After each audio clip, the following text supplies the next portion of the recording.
देखो बैंडविड्थ अगर हमसे बोला जाए, बैंडविड्थ शुड बी लार्ज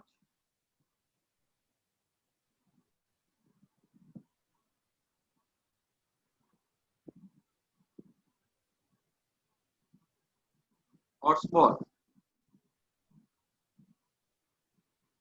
ठीक है। तो डिपेंड्स अपॉन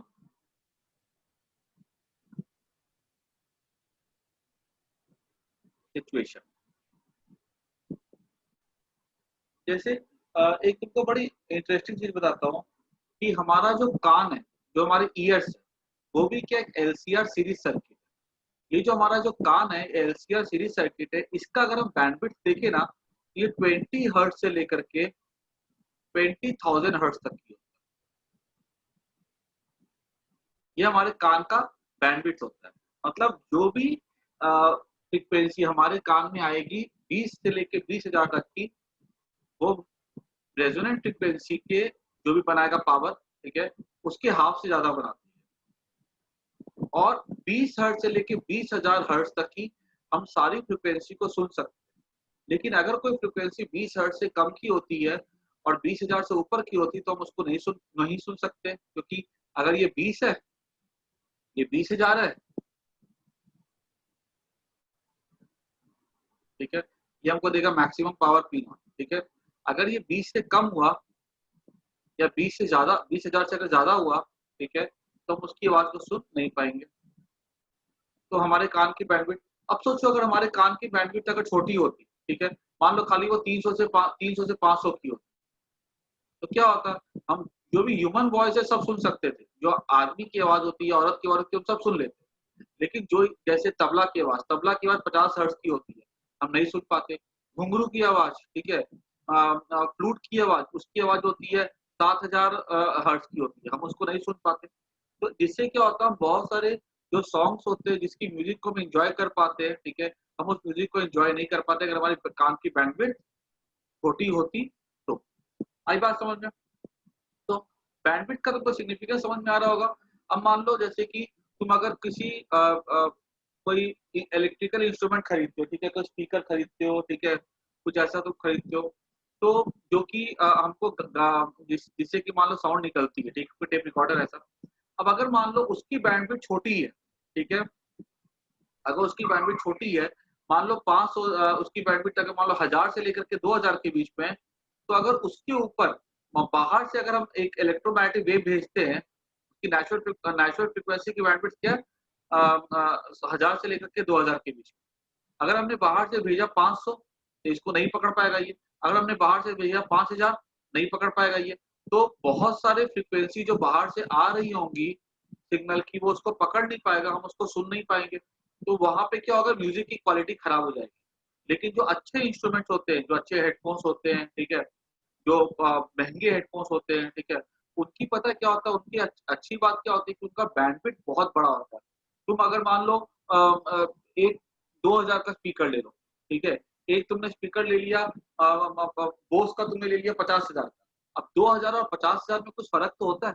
वो फर्क किस चीज का होता है, बैंडविड्थ का होता है। 50,000 का स्पीकर से जब तुम साउंड को सुनते हो ना, तुमको उसमें एक अलग ही मजा आता है, क्योंकि उसमें क्या होता है, छोटी छोटी फ्रीक्वेंसी जो कि 2000 वाला नहीं पकड़ पाते, क्योंकि उसकी बैंडविड्थ छोटी होती है, ठीक है, वो 50,000 वाला पकड़ लेता है। 50,000 अगर 50,000 वाला पकड़ लेगा तो हम उसकी साउंड कैसी सुनते, ज्यादा मेलोडियस सुनते, क्योंकि वहाँ पे ज्यादा रेंज ऑफ फ्रीक्वेंसी हमारे कान में आती है ना। तो this is depends upon situation. जब हमको इलेक्ट्रिकल इंस्ट्रूमेंट बनाना पड़ता है ना, तो हम वहाँ पे बैंडविड्थ कैसी रखते हैं, ज्यादा रखते हैं, ठीक है। तो हमको साउंड कैसी होती है, मेलोडियस मिलती है, ठीक है। और equipments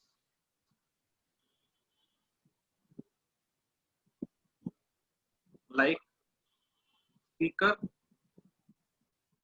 we require large bandwidth, इसको नोट करना, ठीक है।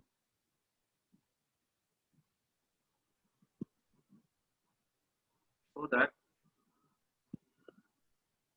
large range of frequency can be accepted.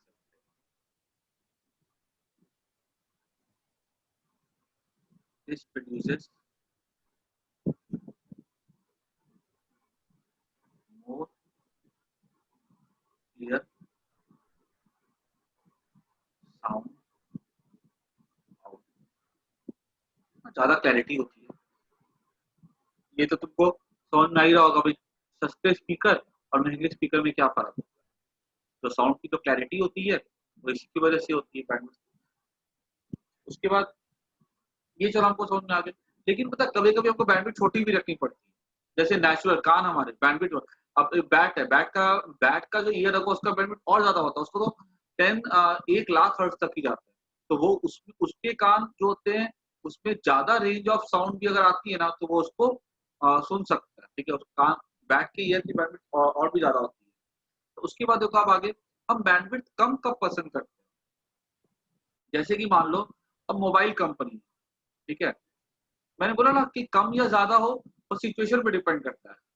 अब मोबाइल कंपनी जो होती है ना, मैंने तुमको कल ही बताया था कि मोबाइल कंपनी जो होती है वो करती क्या है, वो तुमको फ्रीक्वेंसी बेचती है। जो सिम कार्ड तुमको बेचती है, सिम कार्ड मतलब क्या बेचती है, फ्रीक्वेंसी बेचती है। अब सोचो अगर मान लो एक मोबाइल कंपनी ने ऐसा बनाया, ठीक है, और एक कंपनी ने ऐसा बनाया, ठीक है। अब दूसरी कंपनी ने क्या किया, उसको इतनी फ्रीक्वेंसी थी, ठीक है, उसके पास ये रेंज ऑफ फ्रीक्वेंसी थी, उसने क्या किया, ये मान लो 100 से लेकर के 200, ये हाफ पावर जो है ना, यहाँ पे हाफ पावर है, ठीक है, यहाँ पे हाफ पावर है, ओवरलैप भी नहीं हो रहा है, उसने अच्छा सा बना दिया, ठीक है। तुम्हारे पास अगर ये वाली कंपनी का तुम सिम लेते हो, ठीक है, तो क्या होगा, तुमको आवाज जो मिलेगी ना ज्यादा क्लियर मिलेगी, ठीक है। तो इसका बैंडविड्थ कैसा बड़ा दिख रहा है हमको। लेकिन अब क्या हुआ, तो दूसरी कंपनी ने क्या किया, उसने भी बनाया अपना, ठीक है, लेकिन अब वो कंपनी क्या करती है, अपना पूरा प्रोसीजर चेंज कर देती है। वो कंपनी बोलती है नहीं मेरे को ये क्या महंगा पड़ रहा है।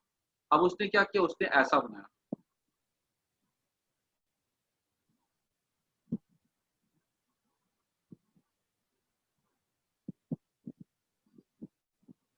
ठीक है, ये हाफ पावर मैक्सिमम हो जाएगा, ठीक है भाई। अब इस दोनों में क्या फर्क हुआ देखो, इस कंपनी ने जब अपना प्लान चेंज किया तो उसने अब 100 से 200 के बीच में उसके पास खाली 2 ही सिम क्रिएट कर पाई। लेकिन अब उसने कितने सिम क्रिएट किए, 3 3 6 सिम क्रिएट, ठीक है।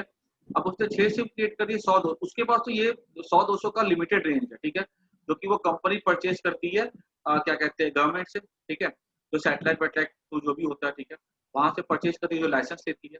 अब क्या हुआ कि उसके पास इतनी रेंज में से 6 सिम बना दी, लेकिन अब क्या हुआ, उसका बैंडविड्थ कैसा हो गया, छोटा हो गया। अब ये जो यहाँ पे क्या, इसमें क्या फर्क होगा, इससे जो है ना तुमको साउंड जो है ना वो उतनी क्लियर नहीं आएगी, नॉट क्लियर। लेकिन फोन पे हमको देखो, फोन पे हमको थोड़ी ना कोई घुंघरू की आवाज सुननी है, या हमको कोई फ्लूट की आवाज सुननी है, या हमको तबले की आवाज सुननी है। फोन पे तो हमको खाली इंसान इंसान से बात करनी होती है, और तो हमको कोई मतलब होता नहीं है। तो वहां पे वो ऐसा बनाता है ना कि उसकी बैंडविड्थ अगर छोटी भी हो ना, 300 से लेकर के 500 के बीच में भी हो, ठीक है, तो चलेगा, उसको कोई दिक्कत नहीं, क्योंकि उसको तो खाली ह्यूमन वॉइस से मतलब होती है। तो लेकिन कम करने से फायदा क्या होता है, हम छोटे रेंज ऑफ फ्रिक्वेंसी में ज्यादा सिम बना सकते हैं। तो इससे हमारा क्या होता है, एक वही कंपनी जिसको पहले 2 सिम बना रही थी, अभी इस कंपनी को खर्चा कम पड़ गया, क्योंकि उसी फ्रिक्वेंसी के कॉस्ट पे, क्योंकि जो उसने लाइसेंस में परचेज किया होगा उसमें उसने 6 सिम बना ली, ठीक है। तो जैसे यहाँ पे बैंडविड्थ हमारा क्या क्या देख रहा फायदा हो रहा है, देखो बैंडविड्थ छोटा हो गया ना, यहाँ बैंडविड्थ बड़ा था, 2 ओमेगा डेल्टा ओमेगा, बट इस बैंडविड्थ जो 2 हाफ पावर के का जो कॉरस्पॉन्डिंग फ्रीक्वेंसी का जो गैप होता है उसको क्या बोलते हैं, बैंडविड्थ बोलते हैं। यहाँ देखो बैंडविड्थ छोटा हो गया।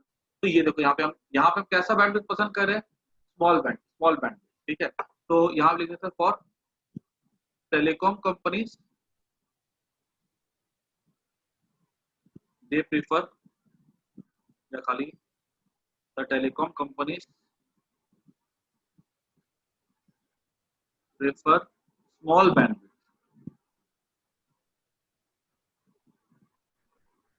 so that large number of SIM can be created.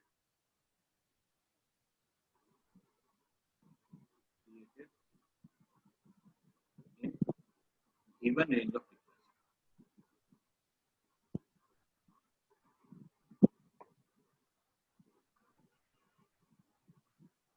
Given, इसलिए पता देखो तुम कभी भी गिवन रेंज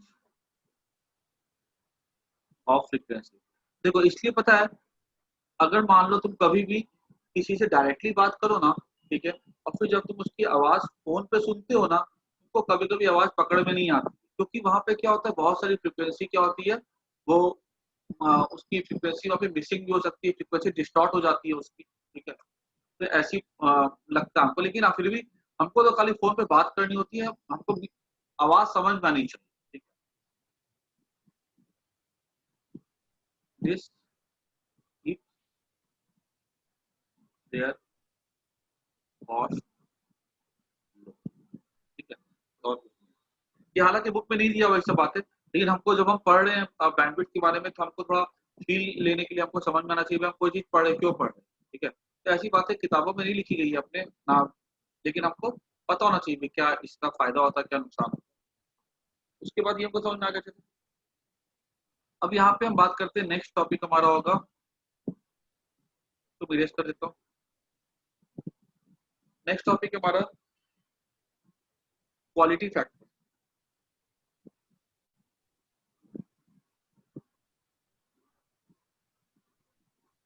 ठीक है। देखो क्वालिटी फैक्टर मतलब जैसे कि यहाँ से मान लो हमने क्या किया, एक डायग्राम ड्रॉ किया ऐसा,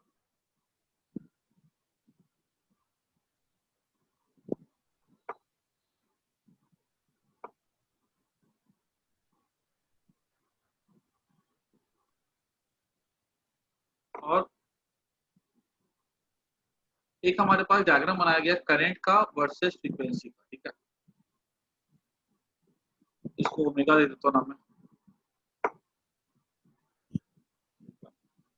ये ओमेगा नॉट हो जाएगा। तो यहाँ पे मैंने बताया था कि यहाँ पे ओमेगा नॉट पे क्या होती है, करंट मैक्सिमम होती है, ठीक है। और यहाँ पे ओमेगा नॉट पे करंट कैसी होती है, मैक्सिमम होती है, ठीक है। और इधर पे जाएंगे तो फ्रीक्वेंसी जो होती है घटती चली जाती है, इधर जाते तो भी फ्रीक्वेंसी घटती चली जाती है,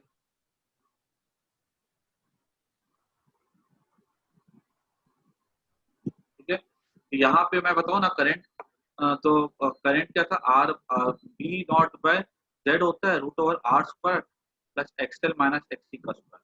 अगर एक्सएल इक्वल टू एक्सी अगर होगा तो हम क्या देखते हैं, ओमेगा नॉट मैक्सिमम होगा, अगर एक्सएल इक्वल टू एक्सी। लेकिन अगर मान लो एक्सएल बड़ा हो एक्सी से या एक्सएल छोटा हो एक्सी से, दोनों केस में करंट क्या हो जाती है, in both cases I reduces. अगर तुम ध्यान से देखो ना, तो ये वाले केस में अगर हम देखें, अगर ओमेगा एल है, ठीक है, एक्सएल, ये वाला केस अगर तुम देखो ना, या ये वाला केस अगर हम देखें सेकेंड वाला, तो omega L is less than one by omega C, ठीक है। तो omega square is less than one by L by C, अगर मैंने इसको एक्सटेंड कर दिया, ठीक है। तो अगर omega one by L C से छोटा होगा, वन बाय एल सी मतलब क्या होता है, वन बाय एल सी का मतलब होता है ओमेगा नॉट, मतलब अगर ये वाला सिचुएशन अगर तुम्हें दिख रहा है ना, एक्ससी एक्सएल छोटा अगर एक्सी से, तो मतलब ओमेगा किससे छोटा होगा, ओमेगा नॉट से छोटा होगा। मतलब इस पार्ट में अगर तुम देखो ना, यहाँ वाले पार्ट में, यहाँ वाले पार्ट में जो एक्सेल होता है ना, वो एक्सी से छोटा होता है, कहने का मतलब ये है। और यहाँ वाले पार्ट में एक्सेल जो होता है वो एक्सी से बड़ा होता है, ठीक है। ये जो मैंने दिखाया ना, ये दोनों बराबर यहाँ पे हो, इस पार्ट में ये ऐसा होगा, इस पार्ट में ये हो सकता है, कभी वन मार्क क्वेश्चन ये आ जाए एग्जाम में, ठीक है। तो तुमको ये समझ में आना चाहिए लॉजिकली क्या मैं बोल रहा हूँ। ओमेगा इज लेस देन किधर जाएगा, लेस देन इधर ही जाएगा ना, आ रही बात समझ में। तो उसके बाद देखो, अब यहाँ पे करंट ऐसा मैंने बनाया, ठीक है। अब मैंने क्या किया, दूसरा फिगर बनाया, कैसे देखो, दूसरा फिगर मैंने बनाया ऐसा,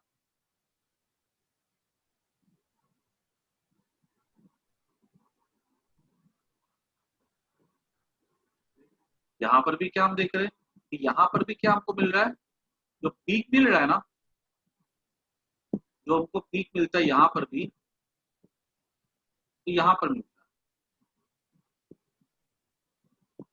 ठीक है, फिर हमने तीसरा फिगर बनाया, पी का कहाँ मिलता है, यहाँ मिलता है। अब ये देखो सबसे कॉमन चीज क्या है कि पी जो नाम को एक ही कॉमन पॉइंट पे मिल रहा है। ठीक है, मतलब सबके लिए देखो हर बार करंट क्या हो रही है, वो हर बार तो देखो ना तो करंट की वैल्यू बढ़ रही है, करंट की वैल्यू बढ़ रही है, मतलब एक बात तो पक्की है, अगर हमको सबके लिए ओमेगा नॉट कॉमन है तो सबके लिए जो रेजोनेंट फ्रीक्वेंसी होगी वो भी सेम होगी सबके लिए। ठीक है, सबके लिए रेजोनेंट फ्रीक्वेंसी कैसी होगी, सेम होगी। तो इस पे तीनों में फर्क क्या, करंट कैसे अलग अलग आ रही है, तो हम यहाँ पे इसलिए बोल सकते हैं करंट अलग अलग आ रही है क्योंकि सबका रेजिस्टेंस कैसा होगा, करंट क्या था, वी नॉट बाय आर हो जाता है सबके लिए, ये एक्सएल इक्वल टू एक्स होगा। लेकिन यहाँ पे हम क्या देख रहे हैं, यहाँ पे करंट चूंकि छोटी है इसलिए रेजिस्टेंस कैसा है, रेजिस्टेंस बड़ा होगा।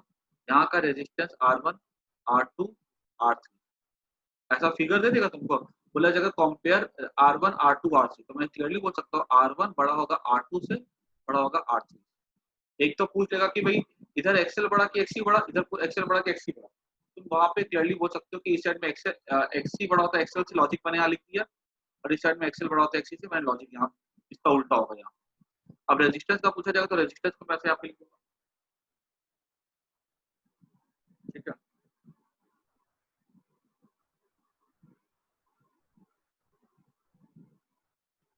उसके बाद देखो आगे।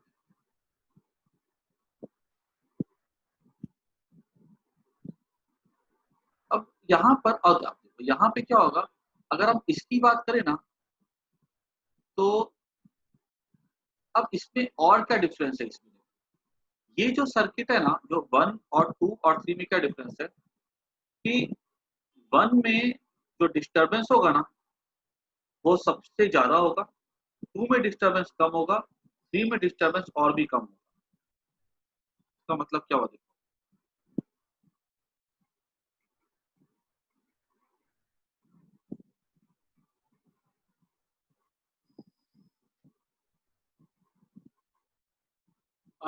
डिस्टरबेंस वर्ड, तो मैं खाली इसको अच्छे से समझ जाओ क्वालिटी। ठीक है, अब यहाँ से ये एक सर्किट समझ में आ गया तुम लोग को। ठीक है, अच्छा अब मैं इसके बाद आता हूँ जब क्वालिटी फैक्टर में,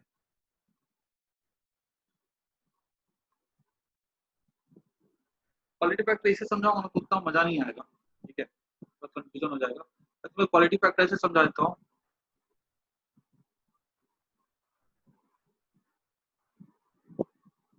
तो मान लो दोस्त तुम्हारे पास क्या है,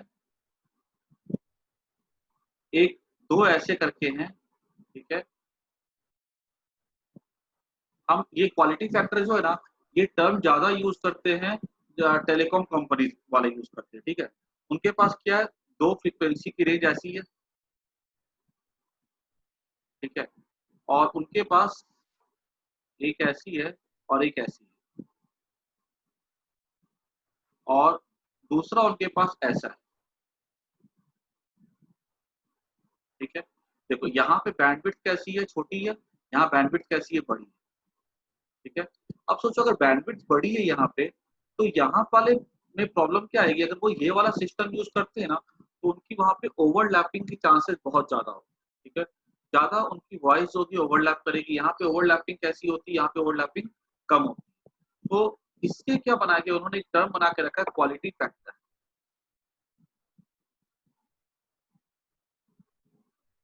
quality factor this is equal to omega naught by delta omega. ठीक है, दिस इज क्वालिटी फैक्टर। ठीक है, uh, इसका सिंबल हो जाता है क्यू।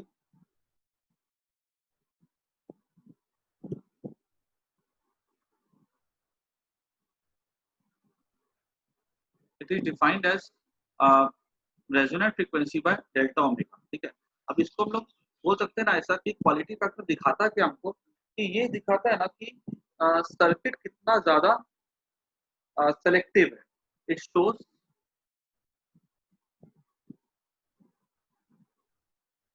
सेलेक्टिवनेस of a circuit. मतलब सेलेक्टिवनेस ऑफ सर्किट का मतलब क्या हो गया कि अगर हम ऐसा बोलेंगे कि ये हमारा एक है, ठीक है, तो ये वाला एक्सेप्ट करता है मान लो 100 से 200, ठीक है फ्रीक्वेंसी। लेकिन अगर मान लो ये हमारा अगर ऐसा है, ठीक है, ये हमारा कोई सर्किट अगर ऐसा है, ठीक है, ये एक्सेप्ट करता है मान लो बहुत छोटा है इसका, ये एक्सेप्ट करता है 80 से लेकर के या 100 से लेकर के मान लो ये करता है एक्सेप्ट 120 से लेकर के 140, ठीक है, मतलब ये 100 से लेकर 200 फ्रीक्वेंसी एक्सेप्ट करेगा।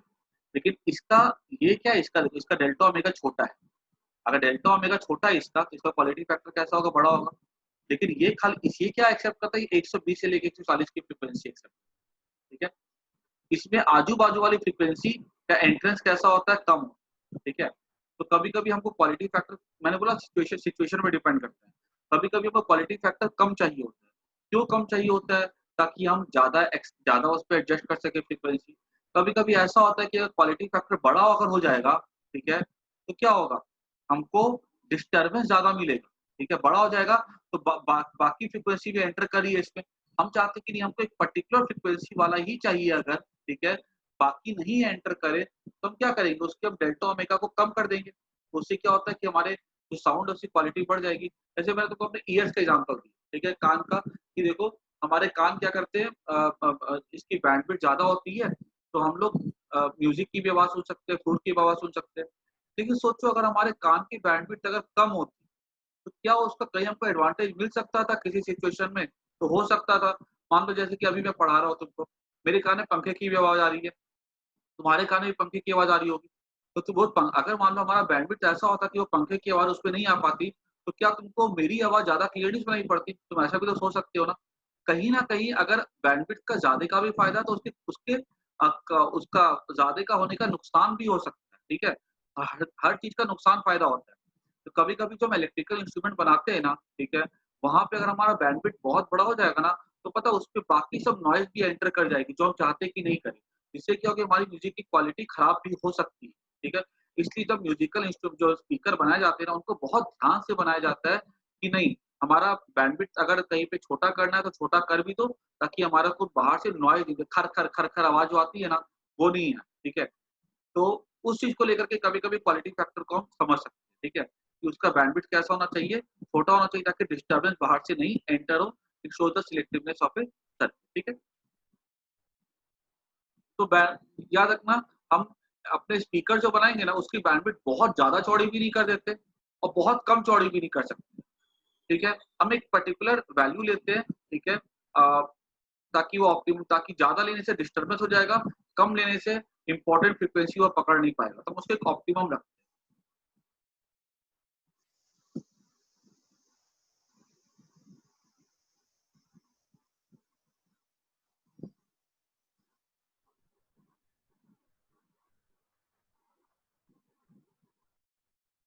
इसलिए क्यू फैक्टर की वैल्यू हमको एक पर्टिकुलर रेंज पे अगर क्यू फैक्टर मिलता है ना, ठीक है, तो हमारे लिए अच्छा होता है।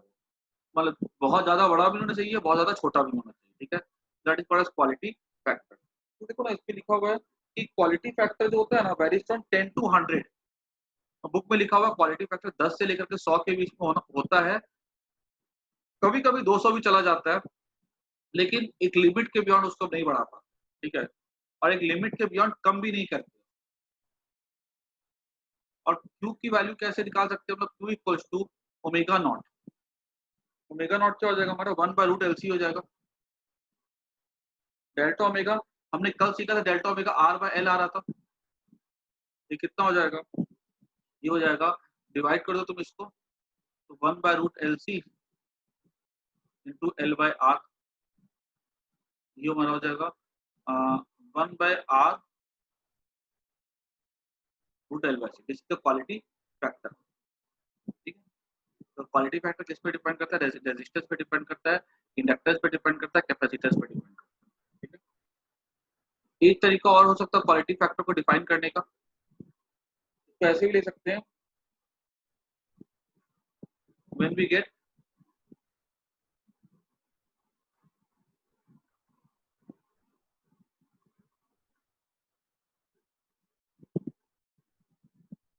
get maximum power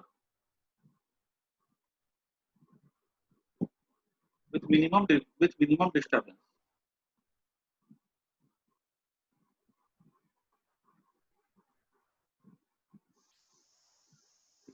Quality of tuning is better.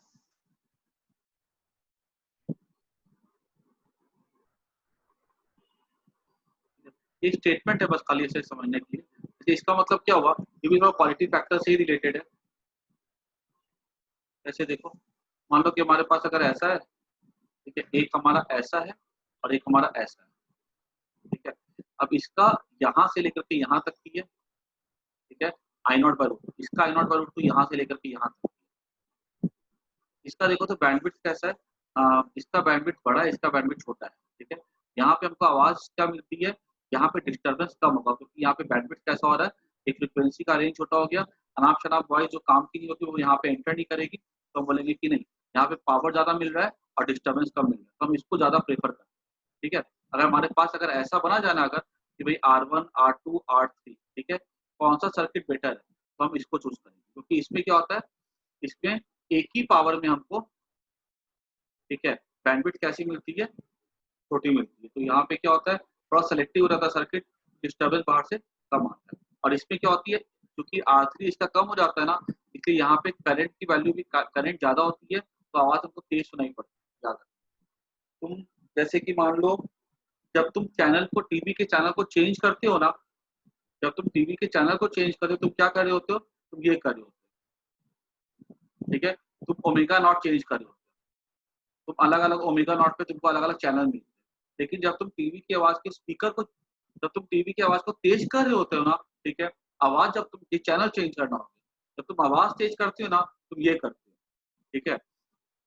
ये करने से क्या होता है, हमारा R1 R2 R3 क्या होता है, वो ये रेजिस्टेंस हमारा कम होता है, जिससे कि करंट बढ़ती चली जाती है, पावर बढ़ता चला जाता है, हमको साउंड कैसा मिलता है, ज्यादा तेज सुनाई पड़ता है, ठीक है।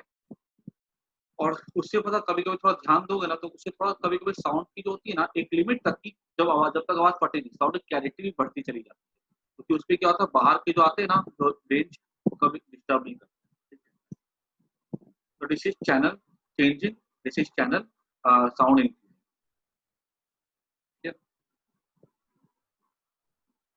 उसके बाद देखो आगे, ये क्वालिटी फैक्टर समझ में आ गया। एक चीज और देखो, पता है क्वालिटी फैक्टर को हम लोग कभी कभी तुम देखोगे ना, अगर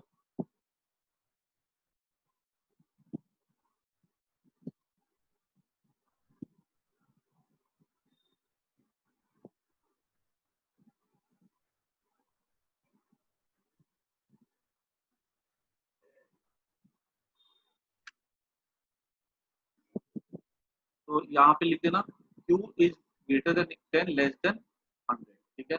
it can be of maximum value 200, ठीक है।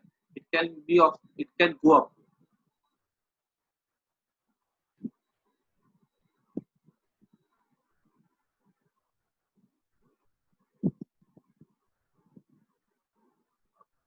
ठीक है। मैंने बोला ना कि 200 से ऊपर लेके जाएंगे तो फिर क्या होता है, बहुत सारे फ्रीक्वेंसी को पकड़ ही नहीं पाएगा।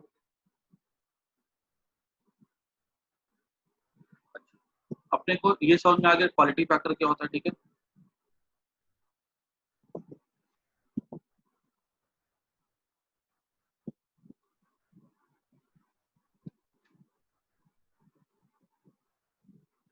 उसके बाद ना कुछ मैं तुम लोग को ग्राफ सिखा देता हूँ, तो एक आगे हम लोग एक नेक्स्ट टॉपिक करेंगे अब।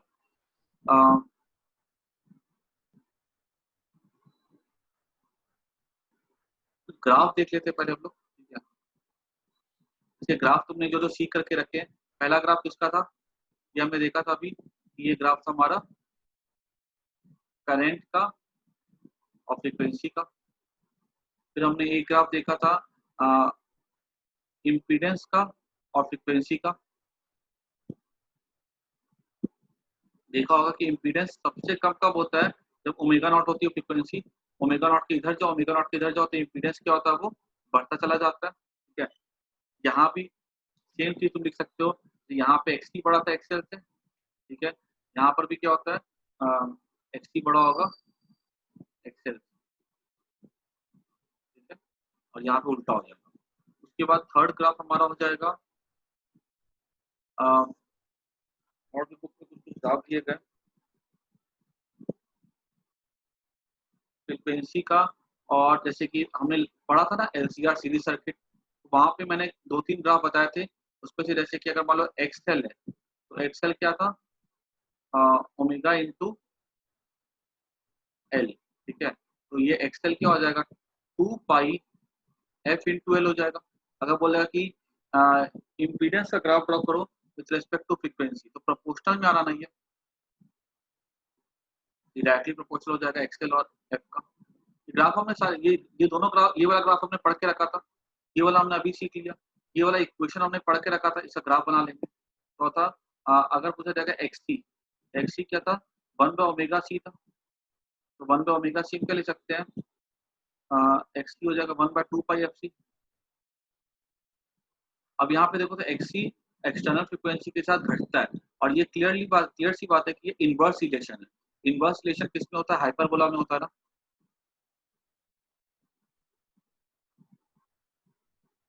जैसा ग्राफ हो गया, ठीक है। करंट जैसा ग्राफ हो जाएगा, पावर का भी करंट जैसा ग्राफ हो जाता है, पावर का मैक्सिमम पावर हो जाएगा, ठीक है। और यहाँ पे भी सकते हैं ओमेगा 1 ओमेगा 2, ठीक है। ये हमारा ग्राफ हो गया पावर का। तो कुछ बिखरे हुए ग्राफ थे, ठीक है, जो कि हमने उसको समेट करके पांचों के बना दिया। ये सब तुम लोग को इक्वेशन तुम लोग को पढ़ी हुई है, तो ग्राफ समझने में कोई दिक्कत नहीं होगी। किसी का भी ग्राफ अगर 1 मार्क या 2 मार्क में अगर आता है, तो उसको वैसा बना करके आ जाएंगे,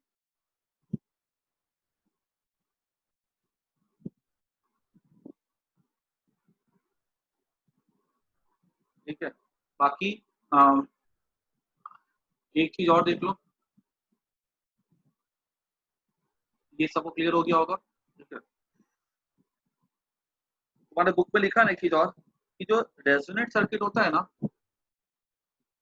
अगर मान लो रेजोनेट सर्किट की अगर हम बात करें एक और, तो उसमें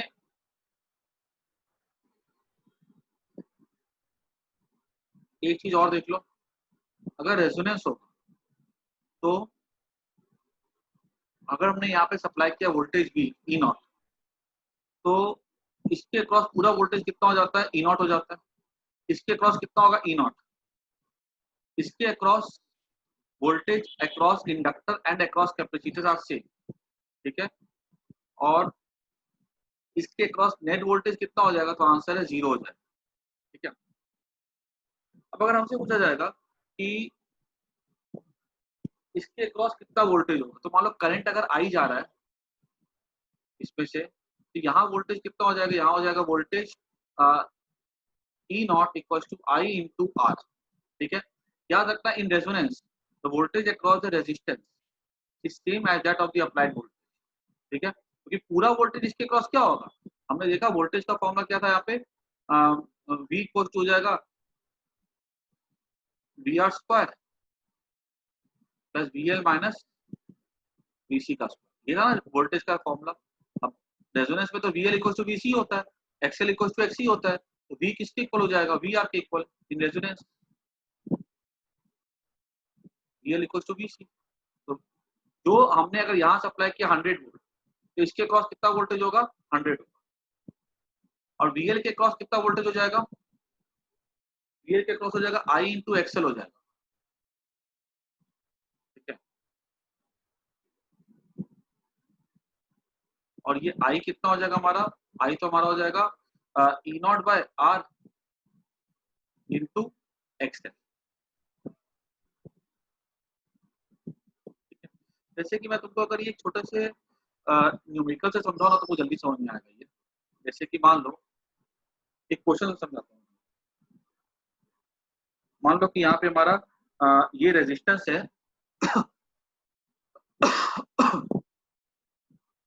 ये रेजिस्टेंस है हमारा 5 ओम, ये हमारा इंडक्टर है 20 ओम, ये हमारा इसका है 20 ओम, ठीक है। ये हमारा यहाँ पे वोल्टेज हमने अप्लाई किया है 100 वोल्ट का। सर्किट में करंट कितना हो जाएगा, सर्किट में करंट हो जाएगा 100 बाय 5, क्योंकि इसका रेजोनेंस अगर हो रहा है, इन केस ऑफ रेजोनेंस, यहाँ पे क्या हो रहा है, रेजोनेंट सर्किट लिखा है मैंने, तो कितना हो जाएगा 20 एम्पियर करंट होता है। ठीक है, कि रेजोनेंस में आपको पता है कि जो इंपीडेंस होता है वो आर के इक्वल होता है। अब वोल्टेज अक्रॉस रेजिस्टर क्या हो जाएगा, I into R, 20 into 5 that is 100 volt. Voltage across inductor क्या हो जाएगा, आई आई कितना निकाला हमने, 20 इंटू 20 कर दो 400 वोल्ट। और हमने डीसी कितना निकाल लिया, डीसी हमारा जाएगा 20 इंटू 20 दैट इज 400 वोल्ट। देखो रेजोनेंस में वोल्टेज अक्रॉस इंडक्टर और कैपेसिटर सेम होते हैं, लेकिन आप उल्टे होते हैं, यहाँ पे प्लस होगा यहाँ माइनस होगा। अगर तो इसमें क्या होता है, यहाँ माइनस होगा तो यहाँ पे प्लस होगा। तुमने अगर इसके एंड के अक्रॉस वोल्टेज नापा ना अपने वोल्टमीटर से तो 0 मिलेगा, इसके क्रॉस नापा तो 20 मिलेगा, इसके क्रॉस नापा तो 20 मिलेगा। अब जरा तुम देखो, हमको अगर वोल्टेज आउटपुट लेना हो, देखिए यहाँ पे हमने लगाया, हमको वोल्टेज आउटपुट चाहिए, तो हम क्या करेंगे, हमको वोल्टेज को बढ़ाना है। अगर एसी एक तरीका तो ट्रांसफार्मर था, ठीक है, दूसरा तरीका क्या, ये एलसीआर सर्किट भी है, क्योंकि तो यहाँ पे देखो वोल्टेज हमने कितना सप्लाई किया, 100 वोल्ट, लेकिन अगर हमने यहाँ से वोल्टेज आउटपुट लिया तो 4 गुना वोल्टेज हमको ज्यादा मिलता है। ठीक है, तो इसलिए बताओ क्या होता है, रेजोनेंट सर्किट में हम अपने कैपेसिटर को और इंडक्टर के की जो वैल्यू है ना, उस दोनों के एक्ससी और एक्सएल को बढ़ा करके हम वोल्टेज ऑब्टेन ज्यादा कर सकते हैं बाहर। That is called as voltage amplification. ठीक है, इसलिए हम ऐसा लिख सकते हैं यहाँ पे,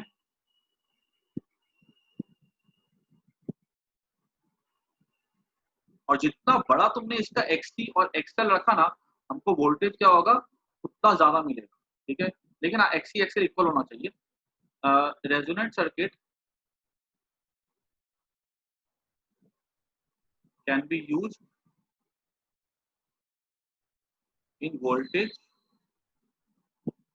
amplification, provided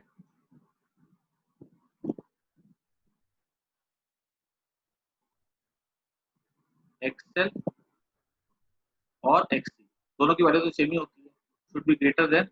अभी क्लास खत्म हो तो फिर से ज्वाइन कर लेना आर। ठीक है, इसलिए रेजोनेंट सर्किट को ना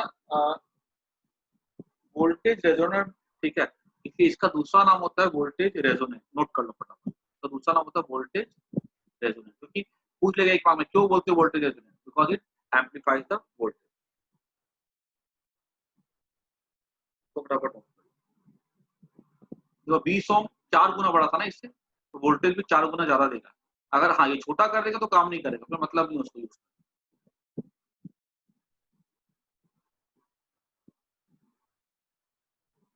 मैं क्लास एंड कर रहा हूँ, फिर से ज्वाइन कर लो।